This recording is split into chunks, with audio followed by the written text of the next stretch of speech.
So hello dear cuties, मैं आपकी story teller आई हूँ। तो सीधे प्रकट होता है अपनी स्टोरी पे। प्रीवियस पार्ट में आपने देखा था, जो वो सर्वेंट होता है उसको दादाजी पुलिस को सौंप देते हैं। ये तो जो दादाजी होते हैं वो देखते हैं आरवी की तरफ। वो कहते हैं कि कल तुम्हें मुंबई के लिए जाना है, तुमने बैग पैक कर लिया। इधर आरवी कहती है हाँ दादाजी, बैग पैक हो गए थे, जोया ने पैक कर दिए थे। इधर जो दादाजी होते हैं वो कहते हैं तो संभल के जाना। और तुम्हारी अब दादी भी जा रही थी। मैंने तो मना किया था कि दादी से कह दिया था कि मत जाओ, बट सुनती नहीं है मेरी, उनका ध्यान रखना। इधर जो आरवी होती है वो थोड़ा सा स्माइल करती है और कहती है हाँ मैं रखूँगी। इतना कहकर जो दादाजी होते हैं वो चले जाते हैं अपने रूम की तरफ। तो जो सिया होती है वो आरवी का हाथ पकड़ती है और कहती कि चले। इधर आरवी कहती हाँ चलिए। पता है सिया, तुम बहुत ज़्यादा डर गई थी जब ऊपर से गिर रही थी। तुम्हारे फेस पे ना डर देख के मुझे अच्छा तो लग रहा था, पर बहुत बुरा फील हो रहा था। ये तो जो सिया होती है वो देखती है आरवी की तरफ, और वो तो ना गुस्से से देखना कि मेरी जान निकल रही थी और तुम्हें मस्ती सूझ रही है। इधर जो आरवी होती है वो देखती है सिया की तरफ कि गुस्से से देख रही है। इधर आरवी कहती है मजाक कर रही थी मैं, मेरा ऐसा कोई इरादा नहीं था, मैं सिर्फ मजाक कर रही थी कि तुम गिर रही थी तो डर गई थी, ये वाला मजाक है। चलो अच्छा चलते हैं, कल सुबह फ्लाइट भी पकड़नी है। इधर से आई थी पकड़नी है क्या मतलब, फ्लाइट वही खड़ी होती, कोई ट्रेन नहीं है जो पकड़नी है। इधर आरवी कहती है ओ मेरा डायलॉग मेरे पे। इधर सिया कहती है हाँ जी बिल्कुल। इतना कि जो ये लोग होते हैं वो रूम में पहुंच जाते हैं। इधर जो काशवी और जोया होता है वो खड़े खड़े एक दूसरे को देख रहे थे। इधर काशवी कहती है क्या देख रही हो मुझे। इधर जोया कहती है देख रही हो तुम कितनी दरिंदगी वाली हो। इधर काशवी कहती है क्या मतलब दरिंदा हूँ मैं। इधर जोया कहती है मतलब तुम्हें ज़्यादा वो नहीं था कि तुमने उसको नीचे लटका दिया, बाई चांस छूट जाता तो। इधर काशवी कहती है छूट जाता तो क्या होता, बस ऊपर से अर्थ फ्लोर से गिरता और टप से उसका सिर तरबूजे जैसा फट जाता, बस इतना होता। मान नहीं रहा था, तुम्हें सुनाई नहीं दिया ज़रा, मैंने पूछा था, प्यार से पूछा था कि बताओ किसने किसके कहने पे किया, पर वो बोल ही नहीं रहा था, इसलिए मैंने और आरवी ने उसे उल्टा लटका दिया। जोया कहती बाई चांस उसने अभी गलती से वो छूट जाता, तुम इतनी बात के लिए उसे ऐसे गिरा देती। इधर काशवी कहती हाँ हाँ क्यों नहीं गिरा थी, अभी मेरे भाभी गिर रही थी और आरवी गिर रही थी, तब उसे नहीं दर्द होगा। मेरा मन तो था कि मैं छोड़ दूं रस्सी और वो टप से नीचे जमीन पे गिर जाए जाके। इधर जो जोया होती है वो थोड़ी सी सांस लेती है और कहती कि ओ माय गॉड मैं जा रही हूँ। इधर जो काशवी होती है वो कहती कहाँ जा रही हो। तो जोया कहती अपने कमरे में जा रही हूँ। इधर काशवी कहती ओह हमारा कमरा है वो, हमारा, ये तुम अपना अपना लगाना छोड़ दो, सब चीज़ हमारी है और मैं भी तुम्हारी हूँ, चलो कमरे में चलते हैं। इधर जो जोया होती है वो कहती हाँ चलते हैं। अपने बैग पैक किया ना तुमने। इधर काशवी कहती है हाँ पैक कर लिया है, तुम्हें क्या लगा, तुम्हें लगा कि मैंने पैक नहीं किया होगा तुम्हें चिल्लाने का नया बहाना मिल जाएगा। इधर जोया कहती नहीं, मुझे चिल्लाने का नया बहाना नहीं है, चलो अच्छा रूम में बकवास कम किया करो और चलो, बहुत ज़्यादा बातें करती हो तुम। इधर काशवी होती है वो जा रही थी जोया के साथ अपने रूम में। इधर जो जोया की दादी होती है और आरवी की दादी होती है वो बैठी होती है एक कमरे में। इधर जोया की दादी कहती है ये क्यों, ये काम मुझे लगता है जहाँ तक तुम्हारी बहू जानवी ने किया होगा।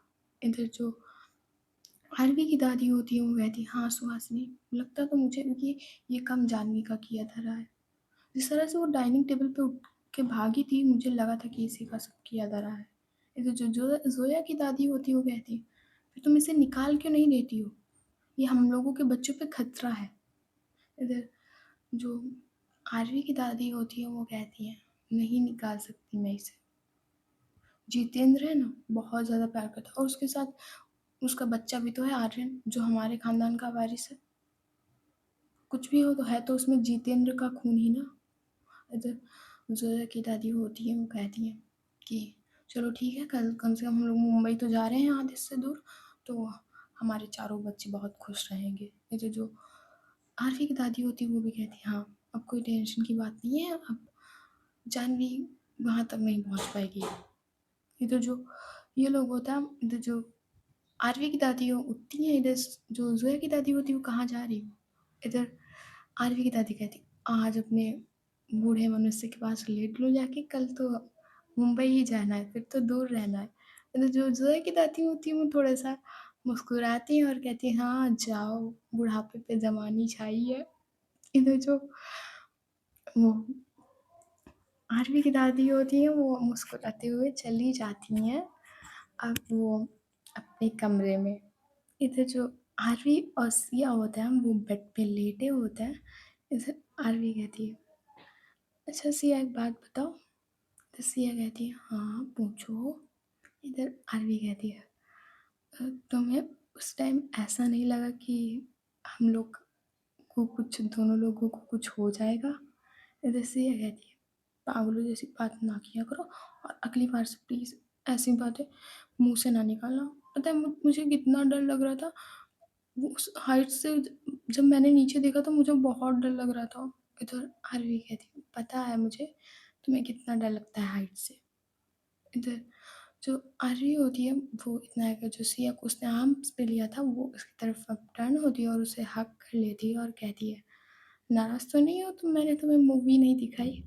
इधर सिया कहती है movie movie movie movie movie जो आज मैंने एर्थ फ्लोर से गिरते टाइम देखी है ना, वो पूरी मूवी मेरे लिए काफ़ी है। अब मैं तुमसे नाराज़ नहीं हो सकती। बहुत अच्छी मूवी मैंने देख ली है। बट मुझे समझने में मुझे पता है आरवी किसी ने धक्का दिया था। वो सर्वेंट था। इधर आरवी कहती तो हो तो गया है ना, जेल तो चला गया है ना वो। इधर सिया कहती हाँ, जेल तो चला गया है वो।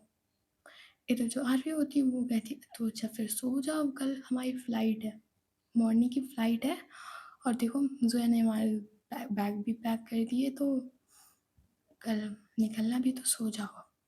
इधर जो सिया होती है वो आरवी की तरफ बड़े प्यार से देखती है और कहती है एक बात कहूँ मानोगी ना मेरी बात मानोगी? इधर जो वो आरवी होती है वो कहती है हाँ बोलो क्या बात माननी है मुझे? इधर सिया कहती है वो मुझे ना यार तुम टाइम लेना चाहो तो 1 महीने का ले सकती हो, पर मुझे और ज़ोया को बेबी चाहिए प्लीज़। इतना समझो ना प्लीज़, हम लोगों को बेबी खिलाना है प्लीज़। इधर आरवी कहती है, बहुत प्यार से कहती है कि सिया अभी देखो, अभी तुम हम पे ज़िम्मेदारी डाल रही हो, अभी हमें बिज़नेस भी सँभालना है, हमें और काशवी को दोनों लोगों को बिज़नेस भी सँभालना है। और अभी हम लोग इतने रिस्पॉन्सिबल नहीं हैं कि हम लोग एक बच्चे को सँभाल सकें। और तुम्हें आसान लगता है कि तुम एक बच्चे को सँभाल पाओगी, बट तुम बच्चे को नहीं सँभाल पाओगी सिया। तुम खुद अभी एक बच्ची जैसी हो, तुम बच्चे को कैसे सँभाल पाओगी?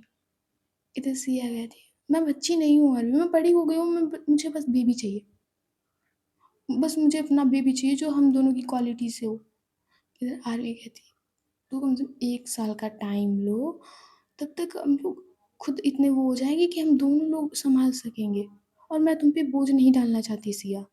हम दोनों को बच्चों को टाइम देना होगा। सिर्फ़ तुम दो ये मुझे पसंद नहीं आएगा। इसीलिए अभी रुक जाओ, फिर हम 1 साल बाद इसके बारे में सोचेंगे।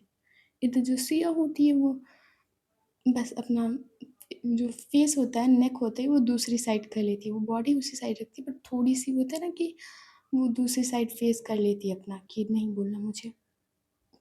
इधर आरवी होती है उसको चिन को पकड़ती है और अपनी तरफ फेस कर लेती है और बस और टाइटली हग कर लेती है। तो जो सिया होती है वो खुद को छुड़ाने की थोड़ी-सी कोशिश करती है कि हटो, नहीं, नहीं, नहीं, बस।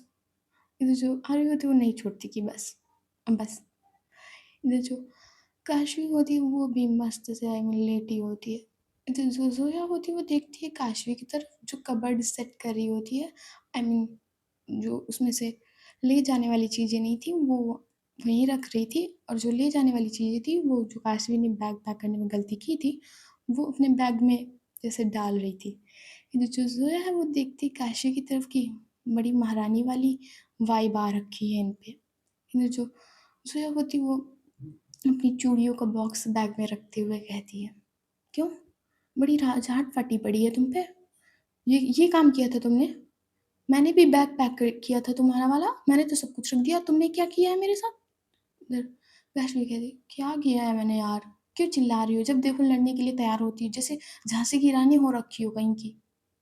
इधर ज़ोया कहती, "क्या बोली तुम? झांसी की रानी? हूँ मैं झांसी की रानी और तुम हो अंग्रेज? चुपचाप बैग पैक कराने में हेल्प करो आके मेरी।" इधर काशी कहती, "ओहो! मतलब ना तुम्हारा काम खत्म नहीं होता, तुमने ना मुझे नौकर बना के रखा हुआ है। मैं ऑफिस से कितनी थकी हारी आई हूँ तुम्हें पता है? ऑफिस से गई, फिर तुम्हारी दादी को लिवाने गई, फिर यहाँ आई हूँ। और तुम अब कह रही हो कि बैग पैक करो आके। मैंने बैग पैक किया था और तुम्हारी ये टटपुंजी वाली चीज़ें मैं नहीं ले जाने वाली। अब ये तुम चूड़ियों को बॉक्स के लिए मुझ पे चिल्ला रही हो जो हाँ मुंबई में अच्छे खासे मिल जाते हैं।" इधर ज़ोया कहती, तो मिल जाता है। मुझे ये चूड़ी वाला बॉक्स ले जाना था, तभी मैं कह रही हूँ। और भी कुछ सामान है, जो टूथब्रश और ये सब उठा के इसमें रखो आके। इधर काशवी कहती, "क्या? तुम वो चिन्नी चुन्नू ऐसा ये टूथब्रश ये कौड़ी-कौड़ी की चीज़ें अब ले चलोगी? वहाँ जितने टाइम वेस्ट मैं उतने उठ के बाथरूम में जाऊँगी, ये सारी चीज़ें उठा के लाऊँगी, तब तक टाइम वेस्ट नहीं होगा?" इधर ज़ोया कहती, "टाइम वेस्ट? ये तुम्हें टाइम वेस्ट लगता है? ये चीज़ें बहुत इम्पोर्टेंट है और चुपचाप जाओ और ब्रश उठा के लाओ।" इधर जो काशवी होती है वो कहती है, "हाँ, नहीं, मैं नहीं जाऊँगी। देखो जो मेरे पास इतना फालतू टाइम नहीं कि मैं तुम्हारी ये छुटकू-छुटकू चीज़ें जैसे बॉडी वॉश और ये सब तुम्हारा ये फेस वॉश और ये ब्रश लेकर आओ, तुम वहाँ ले लेना जाके। मैं पैसे दे दूँगी तुम्हें।" इधर जो ज़ोया होती है वो देखती है काशवी की तरफ, मतलब वो सरप्राइज़ वाला नहीं होता कि हैं? पैसे दे दूँगी। इधर ज़ोया कहती, "कितना कमा लेती हो जो पैसे दोगी मुझे?" इधर काशवी कहती, "ओह! अब मैं काम करती हूँ, तो ये रौब मुझ पे ना ही झाड़ो तो अच्छा है। वैसे भी जब तुमसे शादी नहीं हुई थी तब भी मैं कॉलेज के सारे रुपए मुझे मिलते थे जितना कॉलेज में आता था। समझ रही हो? और मम्मी अलग से देती है मुझे। तो ये मत कहना कि कहाँ कितना कमाती हो, तुमसे ज़्यादा कमा लेती खाली बैठी इंसान।" इधर ज़ोया देखती है फिर से गुस्से में काशवी की तरफ, "क्या कहा तुमने? खाली बैठी इंसान? ओह! मैं तुम्हारी बीवी हूँ तो तुम्हें सारे खर्चे उठाने पड़ेंगे, समझ रही हो? और मैंने कहा था कि मुझे कॉलेज में जाकर पढ़ाई करनी है जिससे मैं आगे बिज़नेस में तुम्हारी हेल्प कर सकूँ या खुद का नया बिज़नेस खोल सकूँ।" इधर काशवी कहती, "ओह! तो तुम्हें ना अब मेरे अगेंस्ट बिज़नेस करना है। तुम मेरी बिज़नेस राइवल बनना चाहती हो, हाँ? तुम खुद अपना बिज़नेस आगे ले जाओगी और मुझे ज़मीन पे पटक दोगी ना? तुम मेरे अपोज़िट बिज़नेस खड़ा करोगी जिससे मेरा बिज़नेस की सत्यानाश हो जाए, हैं? तो मैं तुम्हें ज़ोया कभी कॉलेज ही नहीं जाने दूँगी। तुम्हें करनी हो तो मेरे अंडर रहकर काम किया करो, पर ऊपर मुझसे कभी नहीं जाने दूँगी।" ज़ोया है वो बैग की चेन, ट्रॉली बैग की चेन बंद करती है और कपबोर्ड को बहुत टाइटली उसका दरवाज़ा पट्टे से बंद करती है और सीधे बैठती है आकर बेड पर।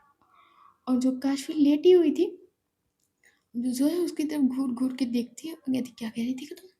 क्या कह रही थी तुम? कि मैं तुम्हारे अगेंस्ट बिज़नेस करूँगी, हाँ? और तुम मुझे कभी खुद से आगे नहीं निकलने दोगी।" जो काशवी होती है वो थोड़ा डरते हुए कहती है, "हाँ, मैंने कहा था ऐसा।" इधर-उधर कहती है, "तो मैं अब कॉलेज ज़रूर जाऊँगी और काशवी भूलो मत, अब मेरी दादी मेरे साथ है और तुम्हारी नानी तो तुम लोगों दोनों लोगों के साथ कभी थी ही नहीं, तो समझ जाओ कि तुम्हारा हाल क्या होगा।" इधर काशवी कहती, "क्या होगा मेरा हाल? मैं ना दोनों लोगों को सँभाल लूँगी, तुम्हें भी और तुम्हारी दादी को भी, और मेरी नानी को तो मैं सँभाल ही लूँगी।" इधर जो ज़ोया होती है वो कहती है, "1 मिनट, मेरी दादी कोई हलवा पूड़ी नहीं है जो तुम सँभाल लोगी। अब देखो मैं दादी और नानी दोनों लोगों से कहूँगी कि मुझे बेबी चाहिए और फिर देखती तुम कैसे पाँव बचती हो। जैसे ही मुंबई पहुँचे ना मैं बेबी की ज़िद कर दूँगी, मैं और सिया दोनों। हम दोनों को बेबी चाहिए।" इधर काशवी कहती, "ओह! तुम लोगों को ना बेबी एकदम हलवा लगता है। ऐसा लगता है कि भगवान तुम्हें वो बेबी ऐसे ही तुम्हारे हाथ में रख देंगे जैसे कुंती को नहीं मिल रहे थे 5 पुत्र, वो तुम्हें ऐसे ही वरदान में मिल जाएँगे। पागल हो क्या? बेबी के लिए 9 महीने देने पड़ते हैं। और तुम्हारा मटकी ऐसा पेट हो जाएगा बिल्कुल फूल कर। तुम्हारा ना जो है फिगर खराब हो जाएगा। तुम जो इतनी स्लिम प्यारी और सब सुंदर लगती हो ना, जो है तुम्हारा चुटकियों में फिगर खराब हो जाएगा। ये जो जोया है वो थोड़ा सोचती है, आई मीन लड़कियों को अपना फिगर बहुत प्यारा होता है, इसलिए जो जोया है वो थोड़ा सोचती है कि बेबी करना चाहिए या नहीं करना चाहिए, कहीं मेरा फिगर तो नहीं खराब हो जाएगा। इधर जो काशवी होती वो, और अब जो लेटी हुई थी वो बैठती है और वो जान गई थी कि जोया अपना फिगर खराब नहीं करना चाहती। इसलिए जो काशवी है वो उसके थोड़ा सा क्लोज आती है और कहती है, समझ रही हो जोया, तुम जैसे ही तुम्हारा बेबी पेट में होगा, तुम्हारा पहले पेट निकलेगा, थोड़ा बड़ा सा निकलेगा फुटबॉल जैसा, फिर तुम्हारे पैर भी मोटे हो जाएंगे, वो होता है कि पैर भारी हो जाना, फिर तुम्हारे पैर भी भारी हो जाएंगे। और किसी किसी को ना स्किन एलर्जी हो जाती है, तो वो लोग फिर खुजलाते रहते हैं पूरे दिन, उन पे कोई भी दवाई का असर भी नहीं होता है। इधर जो जोया है वो आंखें बड़ी बड़ी करके सोच रही होती है कि बेबी करना चाहिए या नहीं। इधर जो काशी होती है वो थोड़ी और आग लगाती है और कहती है, समझ रही हो जोया, और तुम्हारी अभी एज ही कितनी है, बताओ, अगर तुम मोटी हो गई तो तुम कैसे रहोगी। सिया भाभी तो सुंदर हो रहेंगी, वो तो मिरर में देखेंगी तो सुंदर लगेंगी, पर तुम कद्दू जैसी हो जाओगी फूल कर तो। और मैंने सुना है ना कि जब बेबीज होते हैं तो कुछ उसके साइड इफेक्ट भी होते हैं। देखो तुम्हारे बाल इतने प्यारे सिल्की और इतने घने हैं, ऐसा ना हो कि बेबी हो और तुम्हारे बाल ये टकली हो जाओ तो। कभी कभी ना स्किन एलर्जीज भी हो जाती हैं बेबी के बाद, बहुत सारे चेंजेस आते हैं जोया। तो मैं तो कहती हूँ कि अभी बेबी रहने देते हैं करने को। एकदम जो जोया होती है वो डर के मारे अपना सिर हाँ में हिलाती है, वो कहती है हाँ तुम सही कह रही हो काशी, अभी बेबी रहने देते हैं, 1 साल बाद प्लान करेंगे। और मैं एक बात कहूँ उसको, काशी, मैं सोच रही थी कि मैं बेबी ही ना करूँ। इधर काशी होती है वो बहुत बड़ी स्माइल होती है ना कि बत्ती सी आ जाना करती फेस पे, और कहती है हाँ, good girl baby good girl, मैं यही तुमको समझा रही थी कब से, तुम एट द लास्ट तुम समझ तो गई। इधर जोया कहती है, तुम समझी नहीं काशवी मैं क्या कहना चाहती हूँ। इधर काशवी कहती है, क्या कहना चाहती हो तुम यही कह रही हो कि हमें बेबी का प्लान हमेशा के लिए कैंसिल कर देना चाहिए। इधर जोया कहती है, हाँ, मैं अपने बेबी का प्लान हमेशा के लिए कैंसिल करना चाहती हूँ, बट मैं सोच रही हूँ कि ऐसा क्यों नहीं होता कि तुम बेबी करो, आई मीन वो मेरा हो और बेबी तुम करो काशवी। तो तुम्हारा देखो देखो मुझ पे तुम ट्रस्ट कर सकती हो, अगर तुम्हारा पेट कद्दू जैसा बाहर भी निकला फिर भी मैं तुमसे प्यार करूंगी काशवी। प्रॉमिस, आई प्रॉमिस, मैं तुमसे प्यार करूंगी जितना अब करती हूँ, तब भी करूंगी। बस तुम्हें बेबी कंसीव करना होगा काशवी। इधर जो काशवी है वो जो बेड पे बैठी हुई थी वो पीछे बढ़ रही होती और सीधे जमीन पे, और कहती पागल हो क्या, पहले तो खुद ही कह रही थी कि बेबी करना है, अब मुझ पे सारे इल्जाम डाल रही हो कि मैं बेबी करी हूँ, मैं बेबी कंसीव करूँ। इधर जया थी, और क्या, तुम्हारा कोई भरोसा नहीं है, अगर मैं मोटी और बदसूरत हो गई, अगली हो गई तो तुम किसी और लड़की के साथ भाग जाओगी। पर मेरा भरोसा तुम कर सकती हो कि मैं तुम्हें ज़िंदगी भर नहीं छोड़ूंगी, अगर तुम्हें स्किन रैश भी होगा कि कुछ भी एलर्जीज हुई, मैं तुम्हें अपनाऊंगी काशवी, हमेशा के लिए मैं अपनाऊंगी। जो काशवी तो ज़मीन पर बैठी थी और जोया होती वो काशवी को, आई मीन वो होता है ना कि वो एक ऐसे बैठ कर होता है काशवी की आंखों में देख के कहना, कि जो काशवी होती है वो झट से खड़ी होती है, वो कहती कि नहीं, मेरा भूल जाओ, तुम्हें स्किन एलर्जी है तो कुछ भी हो, बेबी तुम्ही को करना है। और तुम क्या कहती 1 साल, अरे नहीं, तुम्हें जब करना हो भाई तुम करो, पर याद रखना जो है मेरा वो तुम्हें नहीं मिलेगा, नहीं मिलेगा मेरा वो, तुम अपने आप करना हो तो कर सकती हो, तुम्हें मेरी क्वालिटीज़ नहीं चाहिए तो नहीं चाहिए। और मैं बेबी कंसीव करूँ, छी, बिल्कुल नहीं। तुम्हें बेबी कंसीव करना हो 1 या 2 या 3 साल बाद, और ये भी मत कहना कि मैं करूँगी तो तुम अभी कर सकती हो, नहीं, तुम अभी भी, मैं राजी नहीं हूँ कि अभी बेबी कंसीव करना है या अभी बेबी चाहिए, नहीं, अभी नहीं चाहिए मुझे, 1 साल बाद ही चाहिए, और वो भी तुम दोगी, मैं कुछ नहीं करने वाली। ये जो जोया होती है वो बेड पे ही खड़ी होती है और वो अब काशवी से ऊंची लग रही थी। ये तो जो जोया होती है वो काशवी की, आई मीन नेक को पीछे से पकड़ती है और वो होता है कि उसका सिर अपने ऊपर ऊपर करना, और वो देखती है काशवी की आँखों में गुस्से से और कहती है कि बेबी तो मैं अभी लेकर रहूँगी। 1 साल के अंदर हमारा बेबी होगा काशवी, 1 साल के अंदर। इधर जो काशवी है वो मतलब शॉक्ड होके होता है कि देखना कि है बेबी का बुखार इतनी जल्दी और इतनी फास्ट और इतना तेज चढ़ा है इन लोगों दोनों लोगों पे। जब काशी होती है वो अपनी नेक को छुड़ाते हुए कहती है मार डालोगी क्या? क्या बेबी बेबी लगा के रखा है इतने दिनों से? नहीं दे रही मैं बेबी।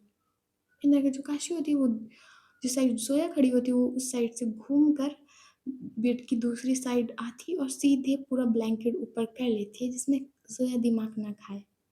ये तो जो जोया होती है वो भी बैठती है बेड पे और लाइट बंद करती है और वो भी उसी ब्लैंकेट के अंदर घुस जाती है, और जो काश भी दूसरी साइड फेस करके लेटी हुई होती है, वो थोड़ी सी स्पेस वहाँ पे खाली होती है, तो जो जोया होती है वो काशवी के ऊपर से उसके मतलब उसको क्रॉस करती है उसके ऊपर से आकर और उसके फेस के सामने आती है, दूसरी साइड आती है जिस तरफ काशवी का फेस था, और वो उससे टाइटली लिपट जाती है।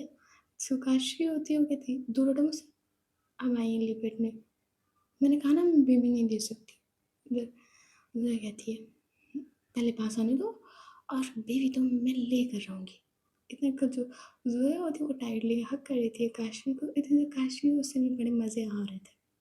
आई मीन लड़ाई झगड़ा एक तरफ पर ज़ोया का टच एक तरफ। इसलिए जो काशवी होती है वो भी ज़ोया की बैक होती है ना उस पे हाथ फेर रही थी। उसे बड़े मज़े आ रहे थे। इधर जो ज़ोया थी वो उसने भी टाइटली हग करके काशवी को होता है वो लेट थी। ये लोग भी सो जाते हैं। इधर एक अंधेरी एक मसूरी में एक बहुत बड़ी जेल थी जिसमें काफ़ी अंधेरा हो रहा था। एक सिर्फ एक जेल के अंदर सिर्फ एक थोड़ी सी एक खिड़की बनी हुई थी लोहे की छोटी सी, जिससे रोशनी आ रही थी उस जेल के अंदर। उस जेल का जो कमरा था उसके अंदर छोटी सी रोशनी आ रही थी। इधर जो एक लड़की है वो जेल वाले कपड़ों में बैठकर दीवार पे कुछ पत्थर से और एक कोयले से, कोयले की वो होती है वो, उससे दीवार पे कुछ बना रही थी, पूरा खरोंच रही थी वो दीवालों को उससे, उस पत्थर और उस कोयले से। इधर वो लड़की थोड़ा सा जब साइड हटती है तो वहाँ पे एक बहुत सुंदर लड़की की तस्वीर उसने बनाई हुई थी, और वो और कोई नहीं सिया होती है। और नीचे उसके लिखा हुआ था, उस पिक के नीचे लिखा हुआ था अवनी और सिया।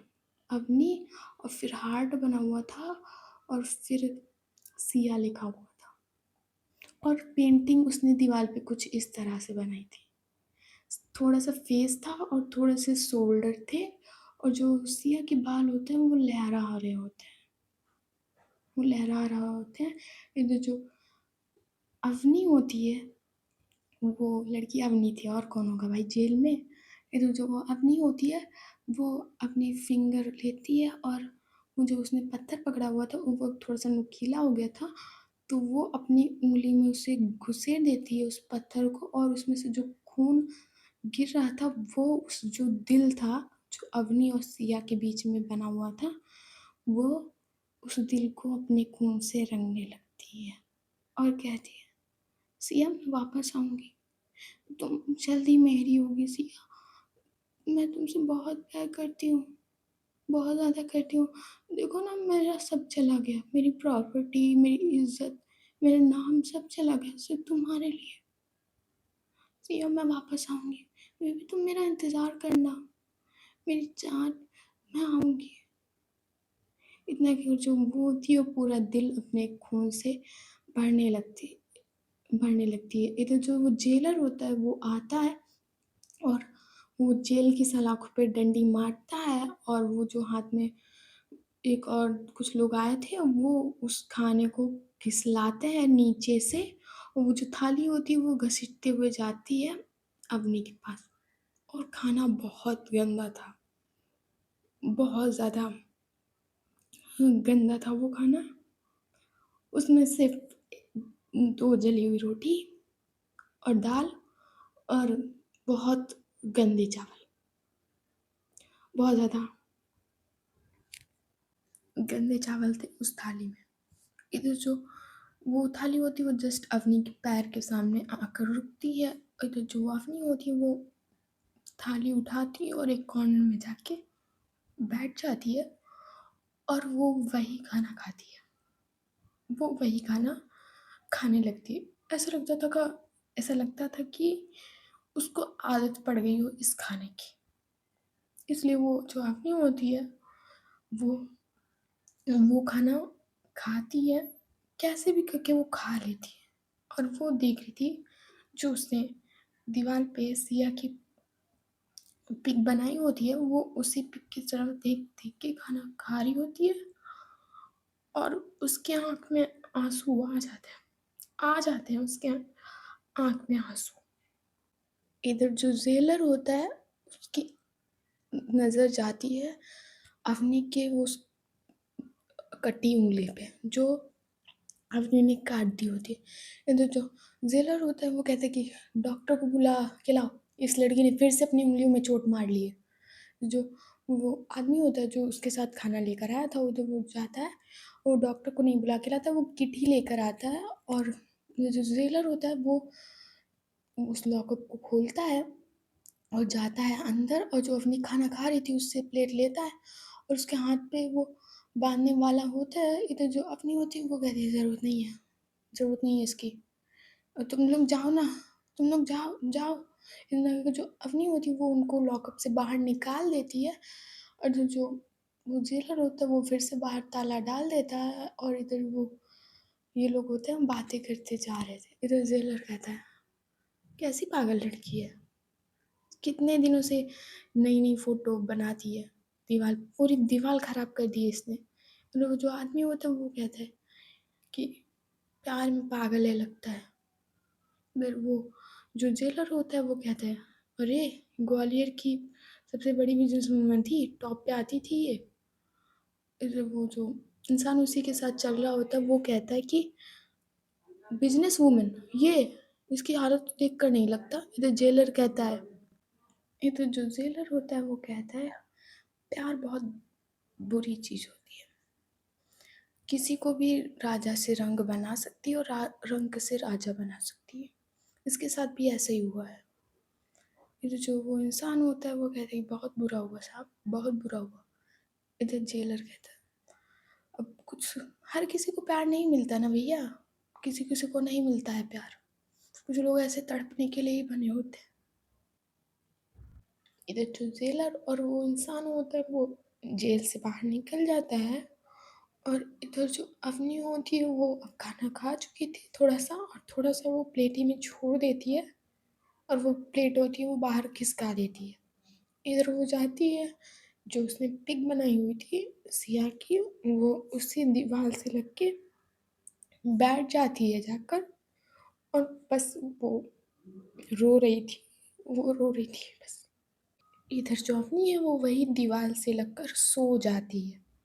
तो इधर सीधे आते हैं मॉर्निंग के सीन पे। जो आरवी होती है और सिया होते हैं और जो है काशवी होते हैं, ये लोग उठ गए थे और फ्रेश हो चुके थे।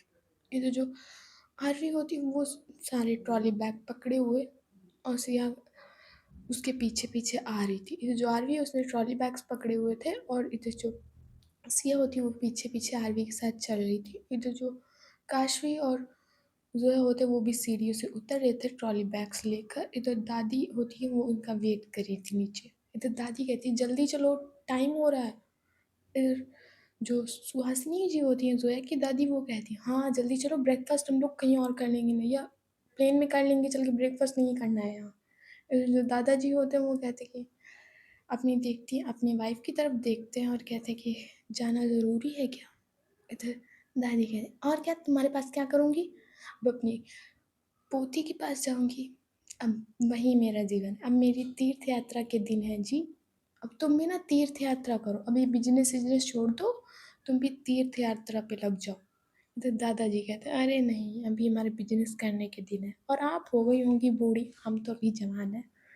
इधर दादी कहती है अच्छा बातें बनाना बंद करो और इधर वो आरवी की तरफ देखती है और कहती है कि चलो। इधर जो आरवी और काशवी और जोया सिया होता है ये लोग जाते हैं बाहर। इधर जो आर्यन होता है वो आता है भागते भागते, और वो फर्स्ट बार हुआ था ये कि वो आरवी के पास आकर वो गले लगा था।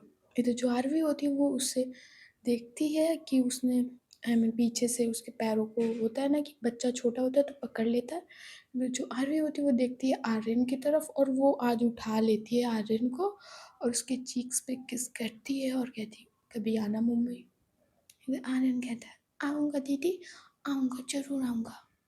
जो काशवी है वो भी आर्यन को गोदी लेती है और कहती है क्या साले बे, इतने दिन से थी तब नहीं बोला था, अब कह रहा है कि मिस यू कर रहा है आर्यन को, मेरे मेरे पास नहीं आएगा।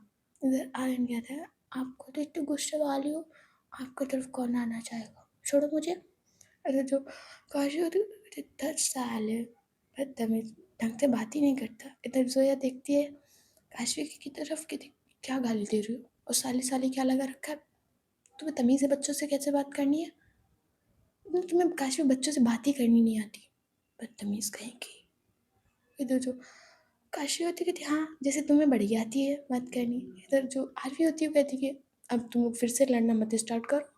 इधर जो आर्यन होता है वो जाता है अब सीधे सिया के पास और कहता है कि भाभी जल्दी आना। इधर सिया कहती है ये चीज़ अपने भैया आई मीन आरवी से कहो। इधर जो आर्यन होता है वो देखता है आरवी की तरफ और कहता है कि जल्दी लेके आना भाभी को, आरवी दीदी जल्दी लेके आना। इधर आरवी कहती है हाँ भाई जल्दी लेकर आऊँगी, और ना हो तो तू मेरे साथ चल। इधर आर्यन कहते हैं नहीं आप जाओ, मैं कभी और आऊँगा।